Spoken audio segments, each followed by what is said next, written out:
राधे राधे। कार्तिक महत्म्य 10वां अध्याय। मायापति नारायण के चरणों में शीस नवाए। 10वां अध्याय। कार्तिक लिखूं नारायण राय। राजा पृथु बोले, हे ऋषि श्रेष्ठ नारद जी, आपको प्रणाम है। कृपया आप यह बताने की कृपा कीजिए कि जब भगवान शंकर ने अपने मस्तक के तेज को क्षीर सागर में डाला तो उस समय क्या हुआ। नारद जी बोले, हे राजन, जब भगवान शंकर ने अपना वह तेज क्षीर सागर में डाल दिया तो उस समय वह शीघ्र ही बालक होकर सागर के संगम पर बैठकर संसार को भय देने वाला रुदन करने लगा। उसके रुदन से संपूर्ण जगत व्याकुल हो उठा। लोकपाल भी व्याकुल हो गए, चराचर चलायमान हो गया। शंकर सुवन के रुदन से संपूर्ण ब्रह्मांड व्याकुल हो गया। यह देखकर सभी देवता और ऋषि मुनि व्याकुल होकर ब्रह्मा जी की शरण में गए और उन्हें प्रणाम कर उनकी स्तुति करने लगे।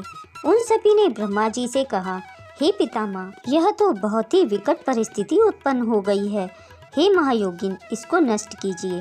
देवताओं के मुख से इस प्रकार सुनकर ब्रह्मा जी सत्यलोक से उतरकर उस बालक को देखने के लिए सागर तट पर आए। सागर ने ब्रह्मा जी को आता देखकर उन्हें प्रणाम किया और बालक को उठाकर उनकी गोद में दे दिया।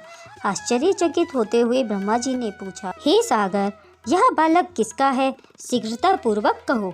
सागर विनम्रता पूर्वक बोला, प्रभु, यह तो मुझे ज्ञात नहीं, परंतु मैं इतना अवश्य जानता हूँ कि यह गंगा सागर के संगम पर प्रकट हुआ है। इसलिए हे जगत गुरु, आप इस बालक का जातक्रम आदि संस्कार करके इसका जातक फल बताइए।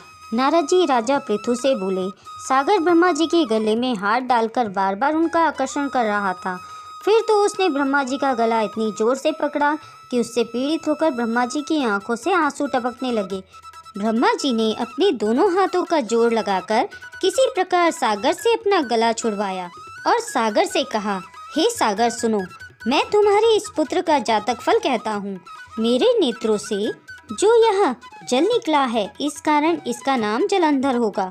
उत्पन्न होते ही यह तरुणावस्था को प्राप्त हो गया है, इसलिए यह सब शास्त्रों का पारगामी, महापराक्रमी, महावीर, बलशाली, महायोद्धा और रण में विजय प्राप्त करने वाला होगा। यह बालक सभी दैत्यों का अधिपति होगा। यह किसी से भी पराजित न होने वाला तथा भगवान विष्णु को भी जीतने वाला होगा। भगवान शंकर को छोड़कर यह सबसे अवध्य होगा। जहाँ से इसकी उत्पत्ति हुई है, यह वहीं जाएगा।